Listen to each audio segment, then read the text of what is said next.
Bonjour à tous. On va attendre 1 ou 2 minutes les, les derniers participants. Bonjour. Bonjour.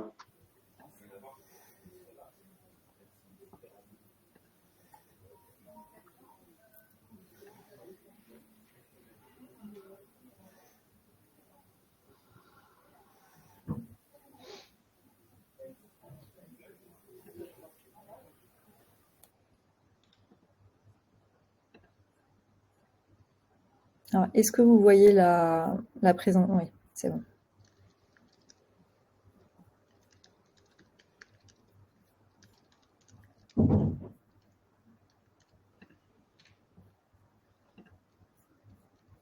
Ok, on va pouvoir commencer. Donc, bonjour et bienvenue à tous les participants. On est ravis de vous retrouver aujourd'hui pour ce premier webinaire de la saison. Medtech et le SMS, un incontournable pour optimiser votre activité. Alors pour commencer, il y a 2 chiffres qui illustrent bien en quoi le SMS et la Medtech sont un duo gagnant. Le premier, c'est 3 rendez-vous sur 4 manqués. 3 rendez-vous sur 4 manqués, c'était le défi auquel faisaient face les médecins et professions libérales avant l'arrivée de plateformes médicales du type Doctolib, Maya ou encore Keldoc, introduisant ainsi l'utilisation du SMS à leur activité. Ces patients, à la dernière minute ou pire, ne venaient pas ou annulaient leur rendez-vous. Depuis la mise en place du SMS, le nombre de rendez-vous manqués a diminué de 75%. Autrement dit, avec le SMS, il n'y a plus qu'un rendez-vous sur 3 qui est un no-show ou bien un rendez-vous annulé, mais au moins à l'avance, grâce au lien d'annulation contenu dans le SMS.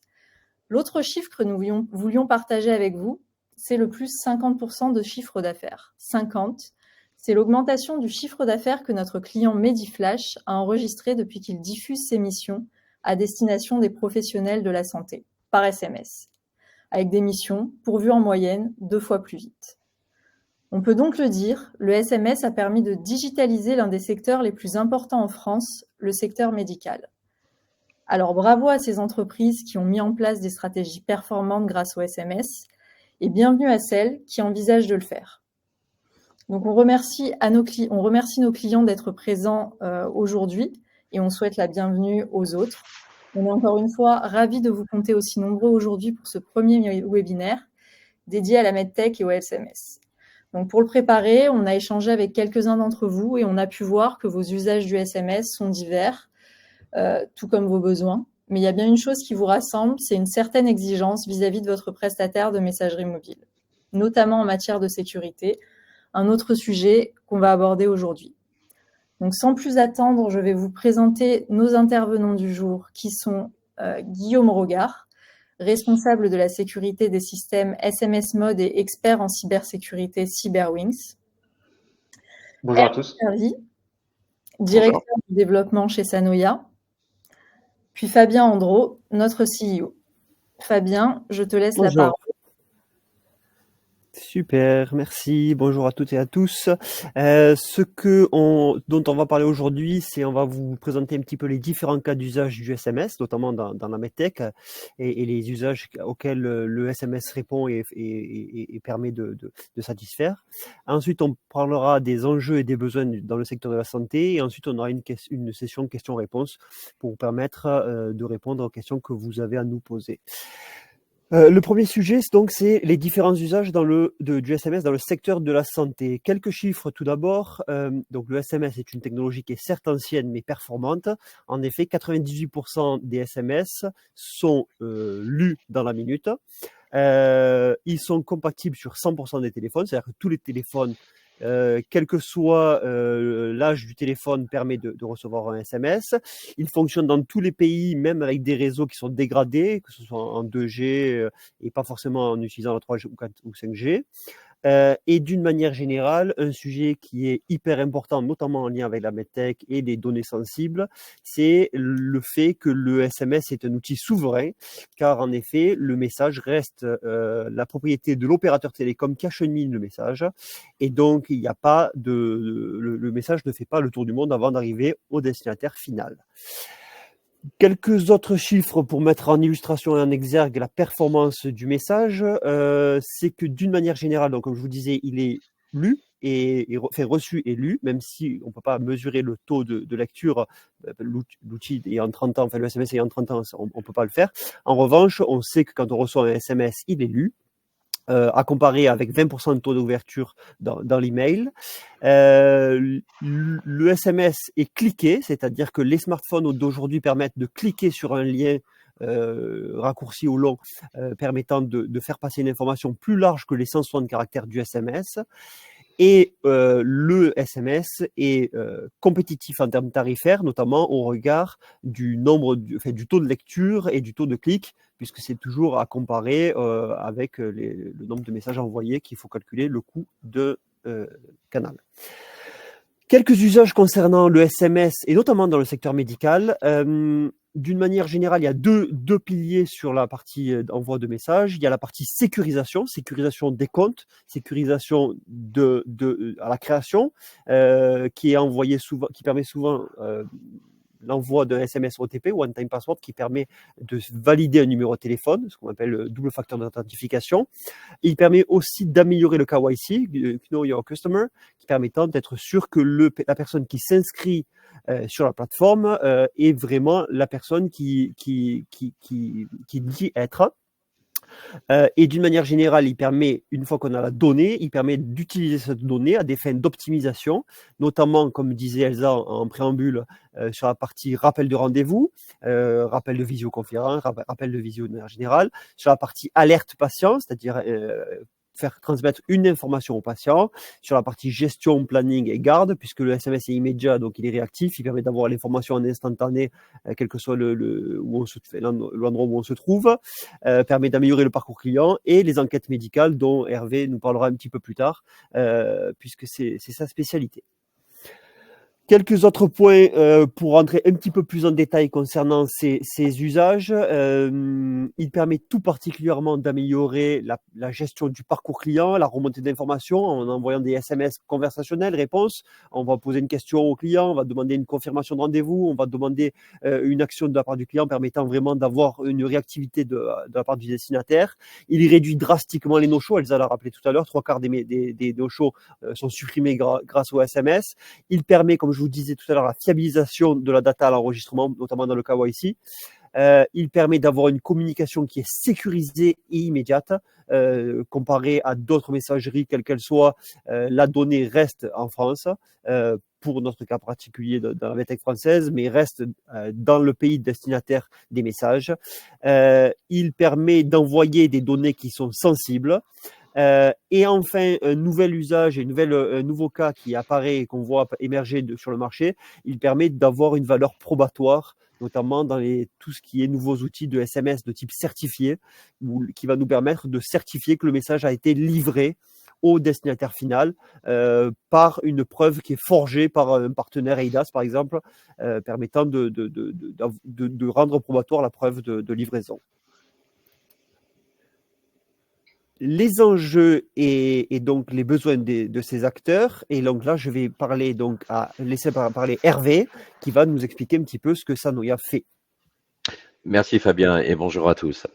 Déjà, je suis ravi effectivement de la démarche d'SMS Mode, finalement, de réaliser ce premier webinaire avec un de ses clients, parce que c'est important que l'on puisse témoigner de nos besoins et de ce que l'on a pu accomplir ensemble. En fait, qu'est-ce que l'on fait chez Sanoya? On fait de la recherche clinique. La recherche clinique, ça consiste à suivre des centaines, en général plutôt des milliers de personnes dans le temps, afin d'évaluer comment évolue une certaine maladie ou comment évolue l'efficacité ou la tolérance de médicaments. Et donc, notre métier, ça s'appelle des CRO, c'est un acronyme, Contract Research Organization. Et une petite particularité, c'est vrai qu'on s'est fait connaître notamment pour poser directement, à travers des moyens numériques, des questions aux gens qui prennent tel ou tel médicament. Alors, en général, ce sont malheureusement des pathologies un petit peu graves, des médicaments effectivement un petit peu lourds. Mais le point de vue et l'expérience patient était, jusqu'à il y a encore quelques années, peu étudié. On regardait surtout l'efficacité très biologique. Et notre différence est faite dans le fait d'interroger les patients. Et donc, logiquement, la question du SMS est apparue très vite. Alors pour information, on fait ce métier depuis 2010. On a été un petit peu pionnier sur des questions notamment de numérique. On a des projets sur on a des projets à plus de 15 000 personnes sur 12 pays en Europe. Et c'est vrai qu'on a construit très tôt une plateforme numérique qui est la nôtre et donc qui est capable d'agréger à la fois en entrée énormément de flux, puis en sortie justement de communiquer, notamment à travers le SMS avec un certain nombre de plateformes. Tu peux me passer les slides suivants, s'il te plaît, Elsa?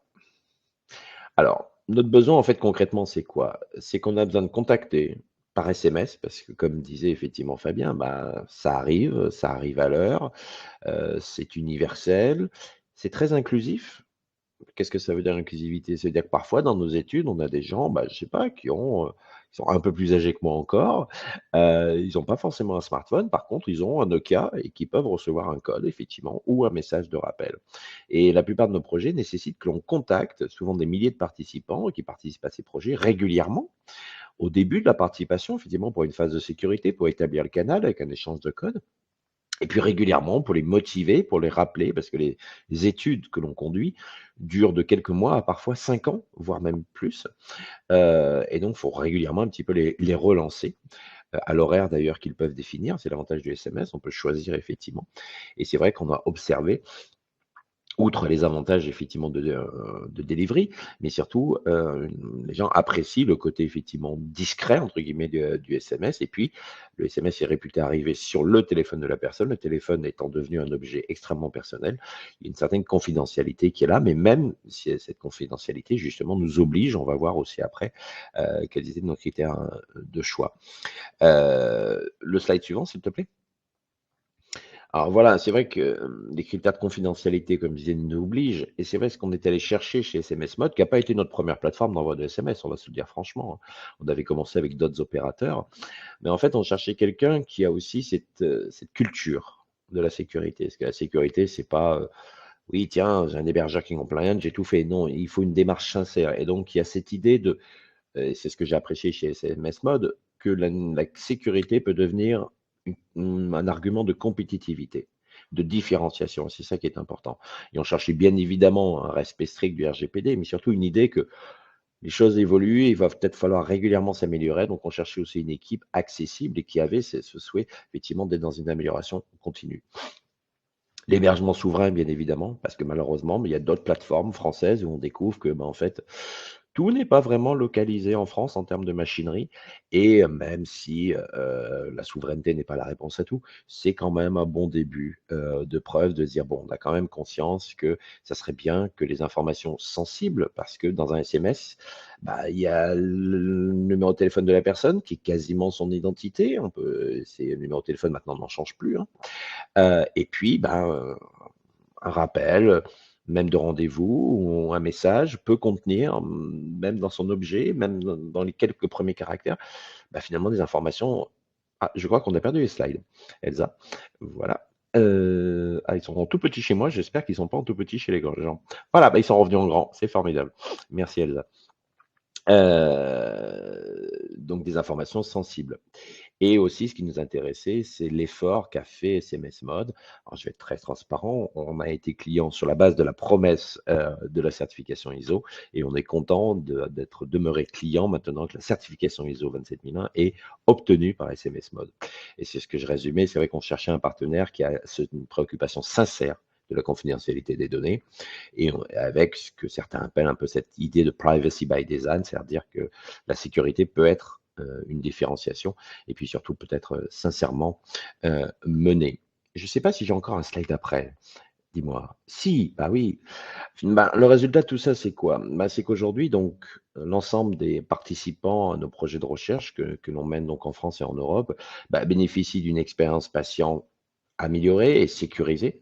Améliorée parce qu'effectivement, on envoie les messages très vite. C'est vrai que ça peut être ballot, hein, mais effectivement, chez SMS Mode, on a 2 canaux. On a un canal rapide pour les OTP, un canal entre guillemets «normal» qui peut mettre quelques secondes à quelques minutes, notamment pour les messages de motivation où là, on n'a pas obligation d'arriver dans les 3 secondes. Mais néanmoins, chez nous, la personne peut choisir l'horaire auquel elle veut recevoir ses rappels. Certains préfèrent le matin, certains préfèrent l'après-midi. On a constaté une disponibilité avoisinante 100%, c'est-à-dire que l'ensemble des messages que l'on présente à SMS Mode sont délivrés. juste ça. Et c'est vrai que le SMS, quand même, c'est un vieil outil, mais il marche toujours très bien, à condition, bien évidemment, de bien le rédiger. Si vous faites des SMS sibylliques, qui sont très longs, ça sera jamais formidable. Mais si finalement vous conjuguez une technologie robuste avec effectivement une communication adaptée, aujourd'hui, on voit plus de 85% des patients qui sont inclus dans nos études continuent à y participer, notamment grâce à ces messages de relance, même après 3 ans. Et puis, on a testé aussi des choses un petit peu nouvelles. On a testé notamment le SMS réponse et le fait de pouvoir envoyer un SMS et que la personne puisse répondre. Parce que d'habitude, chez nous, la personne répond en se connectant à une interface Internet, sur mobile, sur smartphone, sur tablette, sur ordinateur. Mais en fait, notamment, on a eu un projet pendant, effectivement, un petit peu après Covid, sur une cohorte. On s'est posé une question très particulière sur la réalisation du vaccin grippe. Et en fait, ça se résumait à une question. Qui est très ciblée dans le temps, quand dans la période où la vaccination grippe est recommandée chez une certaine partie de la population souffrant de maladies chroniques, on s'est dit, tiens, le plus simple sera un SMS réponse. Et ce qu'on a fait, on a eu des excellents taux de participation. On posait une question dans le cadre du projet Data. On a besoin de savoir, est-ce que vous êtes vacciné au cours du mois qui vient de passer contre la grippe? Et les gens répondaient 1 oui, 2 non. Et voilà. Et c'est vrai que ça nous ouvre aussi des possibilités d'innovation pour utiliser le SMS, pas que pour informer, mais peut aussi récupérer de l'information. Donc voilà, un partenariat dont aujourd'hui nous nous félicitons, nous sommes ravis de témoigner. Merci Hervé. Et maintenant, Merci. donc, d'une manière générale, pour introduire Guillaume, l'idée c'est de se dire, voilà, le secteur de la medtech nécessite un fort niveau de sécurité, et on voulait rentrer un petit peu plus dans le détail concernant les efforts mis en place et les actions réalisées, notamment sous la direction de Guillaume, pour vous parler de cela. Super, merci Fabien, et merci Hervé. Effectivement, Hervé et Sanoya sont nos clients les plus exigeants sur la sécurité, et on les remercie comme tous nos clients qui ont été moteurs dans la sécurisation de notre plateforme. On doit leur fournir des garanties de la protection de la vie privée par notre plateforme. On a commencé par obtenir le label Privacy Tech de l'AFNOR, et on a enchaîné ensuite sur les certifications ISO 27001 pour la sécurité de l'information et ISO 27701 sur la protection de la vie privée. Ces deux certifications sur ces deux normes nous permettent de garantir à nos clients par l'audit d'un tiers qui est accrédité l'amélioration continue de la sécurité numérique de la plateforme et de répondre à des exigences réglementaires et aux exigences de nos clients. Donc pour la partie vraiment sécurité des données, c'est vrai qu'on a énormément de clients différents dans plusieurs secteurs et tous n'ont pas forcément le même besoin de sécurité et notamment de confidentialité sur les messages envoyés. Quand on parle de messages marketing pour des promotions, on n'a pas le même besoin de confidentialité que pour des rappels de rendez-vous, par exemple, ou pour les études de Hervé. Et donc, on a réfléchi à adapter notre politique de conservation des données et de proposer à nos clients plusieurs solutions, plusieurs options pour avoir un niveau de sécurité qui est adapté et en même temps répondre à leurs besoins. La meilleure sécurité finalement qu'on peut leur donner, c'est de ne rien conserver, et ça fait partie des options que l'on a mis en œuvre, où on ne conserve pas le contenu des messages envoyés, et on tronque une partie des destinataires, on supprime les émetteurs des messages envoyés. Donc ça, c'est une première étape. Malheureusement, pour certains clients, ils ont besoin de conserver une partie quand même de ces informations. Et donc, on leur propose d'autres options, donc le troncage pour le destinataire, ou d'avoir des mécanismes cryptographiques supplémentaires par rapport à ce qui est déjà mis en œuvre sur la base de données comme le chiffrement, avec du hachage qui permet de pouvoir retrouver ces messages sans que la plateforme ne connaisse le contenu du message. Ouais, bon, ça fait partie des solutions de sécurité qu'on a mis en œuvre. Et après, vous avez bien sûr l'ensemble des autres mesures de sécurité que vous pouvez retrouver sur le site internet et en nous contactant.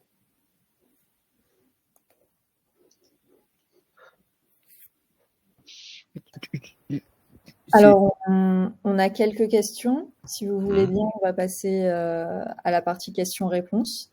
Avec plaisir. Très bien. Super. Tu les lis? Comment tu veux faire, Elsa? Tu lis les questions à haute voix? Alors, j'ai une question pour Hervé. Oui. Avez-vous eu la possibilité de comparer les performances du SMS pour pousser vos enquêtes avec d'autres canaux comme l'email? Oui, alors l'époque est au multimodal, bien évidemment. C'est-à-dire que on a la même question sur l'envoi de mails, c'est-à-dire qu'on a conduit aussi une sélection de fournisseurs, ils sont pas nombreux, avec des exigences de cybersécurité assez élevées. Mais je pense que c'est une logique complémentaire. C'est-à-dire que surprenamment, par exemple, l'email devient de moins en moins adapté, notamment sur les populations jeunes, parce qu'on a malheureusement parfois des patients jeunes de certaines maladies, et on s'aperçoit qu'ils sont beaucoup plus réceptifs à un email, pardon, un SMS, que l'email qui en général ils lisent 2-3 jours après, voire parfois que certains jeunes ne consultent quasiment plus. C'est assez amusant de voir cette segmentation sociale en fonction des âges et en fonction du support. Le SMS reste effectivement un outil, je trouve, avec une valeur tout à fait intéressante. Après, l'email se prête aussi peut-être à d'autres communications. Je sais pas, quand on communique des résultats avec des graphiques et qui n'ont aucun caractère d'urgence, l'email se prête bien, parce que les gens le liront tranquillement quand ils ouvriront leur boîte mail. Tout le monde n'est pas connecté en permanence sur son smartphone à ses emails, surtout personnels. J'en suis le premier exemple. J'ai mes emails professionnels, mes emails perso, je les lis quand j'y pense de temps en temps. Donc l'email, je pense, se prête à un certain type de communication, peut-être plus lente, plus slow. Le SMS a clairement un avantage, notamment pour la transmission d'informations très rapides comme des TOTP, ou quand l'on souhaite explicitement une action de rappel, par exemple, aux gens. Donc ce n'est pas une fin en soi, c'est complémentaire. Ça serait ça mon message. Oui. Et du coup, la question que je me posais, c'est par rapport à aussi tes questionnaires et Mmh. ta question sur la grippe. Mmh. C'est quand même aussi peut-être plus simple d'envoyer du SMS plutôt que de l'email pour des questions très très simples et basiques comme Ah mais tu as est-ce tout que à tu fait es raison. vacciné ou pas. Tu as tout à fait raison et c'est quelque chose d'ailleurs, cette expérience grippe et du mode réponse est en train de nous faire travailler justement pour innover, parce que pour l'instant ça ne se fait pas dans le domaine de la recherche clinique.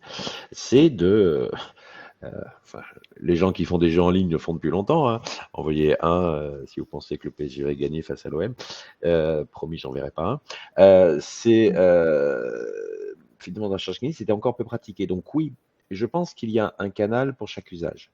Quand on a une communication rapide, le SMS s'y prête. Quand on veut une communication effectivement qui appelle une action, le SMS se prête. Quand c'est une communication plus informative, le mail a probablement sa préférence. Quand on a besoin de faire administrer un questionnaire long, effectivement, fournir un lien qui envoie les personnes sur une plateforme responsive, c'est ce qui convient. Par contre, quand il y a 1, 2, peut-être 3 questions, le mode SMS réponse est tout à fait intéressant, voire même nous a surpris. On a eu des gens sur cette enquête grippe qui ont participé et qui ne répondaient pas aussi souvent au questionnaire, j'ai envie de dire, long sur interface internet complète. Donc oui, ça permet de toucher plus de monde et d'avoir un meilleur taux de réponse. Super. Très bien. Merci Hervé. Ensuite, j'aurais une question peut-être plus pour Guillaume ou Fabien au sujet de l'offre HDS, donc hébergement des données de santé. Quelle est la plus-value? Si tu veux, je peux répondre. Effectivement, on propose à nos clients une offre HDS qui permet à ce que leurs données soient hébergées chez un hébergeur agréé, hébergeur de données de santé. C'est un référentiel qui s'appuie sur les normes ISO et sur les bonnes pratiques de protection des données qui sont appliquées aux données de santé. Et donc, c'est une garantie supplémentaire pour nos clients sur la sécurité de leurs données et un moyen de pouvoir aussi renforcer leur conformité. Très bien. Merci Guillaume. Alors, question d'actualité. Est-ce que les centaines, milliers de SMS envoyés actuellement en phishing ne risquent pas de tuer justement cette efficacité du SMS qu'on met en avant? Peut-être je peux répondre. Donc en effet, le problème du phishing, c'est un vrai souci de manière mondiale et en France en tout particulièrement. D'une manière générale, il y a plusieurs actions qui sont menées par les opérateurs pour limiter et lutter l'envoi de SMS de phishing. Alors c'est quoi le SMS de phishing? C'est le SMS dans lequel on va mettre un lien URL ou des fraudeurs vont mettre un lien URL pour dérober des données, quelles qu'elles soient, des données bancaires, personnelles, etc. Et donc là, il y a un travail qui est géré et coordonné par la F2M, l'A2C et les opérateurs télécoms d'un côté et les agrégateurs de l'autre pour mettre en place des barrières anti-spam, c'est-à-dire pour bloquer ces envois. Et le processus d'amélioration du KYC, dont on parlait tout à l'heure, c'est-à-dire le but étant de connaître nos clients, permet de limiter au maximum toutes ces fraudes. Donc d'une manière générale, il y a un travail important qui est géré par l'industrie française du SMS et l'industrie du SMS au sens large pour réduire le maximum tous ces usages du SMS de type phishing. Et j'ajouterais aussi que chacun de nos clients peut contribuer aussi à la sécurisation de ces SMS en limitant les liens courts et en utilisant bien un nom de domaine qui est reconnaissable plutôt que des noms de domaine pris spécifiquement pour un envoi de SMS. Merci, messieurs. Et juste complémentaire, on se bat aussi pour faire en sorte de whitelister des émetteurs, c'est-à-dire que l'idée, on va pouvoir bientôt probablement pouvoir dire que les émetteurs de Sanoya peuvent passer que par la plateforme SMS Mode et que tous les autres opérateurs doivent bloquer le trafic Sanoya si le client le demande. L'idée, c'est vraiment de travailler aussi avec le client pour whitelister toute la chaîne depuis l'émetteur du SMS jusqu'au destinataire du SMS. D'accord. Il nous reste 3 minutes. Est-ce qu'on prend une dernière question? Par exemple, quelles sont les prochaines étapes pour SMS Mode dans le cadre de ces process d'amélioration continue? Peut-être je peux répondre. D'abord, sur la sécurité, en tout cas, on va chercher à renforcer nos mesures de sécurité et notre système de management de la sécurité numérique pour maintenir nos certifications, que ce soit ISO 27001 ou 27701. On a d'ailleurs un audit de surveillance qui doit être réalisé tous les ans, donc il faut qu'on puisse démontrer qu'on a amélioré notre sécurité vis-à-vis de l'année dernière et qu'on s'est adapté aux nouvelles menaces. En plus, on souhaite aller encore plus loin et atteindre la certification SecNum Cloud, qui est beaucoup plus exigeante. Donc, ça ne va pas être pour tout de suite, mais on se prépare à répondre à ces nouvelles exigences et on a candidaté d'ailleurs à un accompagnement par BPI France dans ce cadre-là. Et enfin, donc on a l'offre hébergeur de données de santé donc, qui est disponible. Très bien. On arrive au terme de ces 30 minutes. Donc on va remercier encore une fois nos intervenants d'avoir été présents aujourd'hui et de nous avoir fait profiter de leur expertise. Merci à vous tous qui avez pris le temps de les écouter. Le replay du webinaire vous sera envoyé par mail et n'hésitez pas à nous faire vos retours, questions, suggestions. On sera ravis de les prendre en compte et de vous répondre. Merci à tous. Merci à tous. Merci. Bonne journée à vous. Au revoir. Au revoir.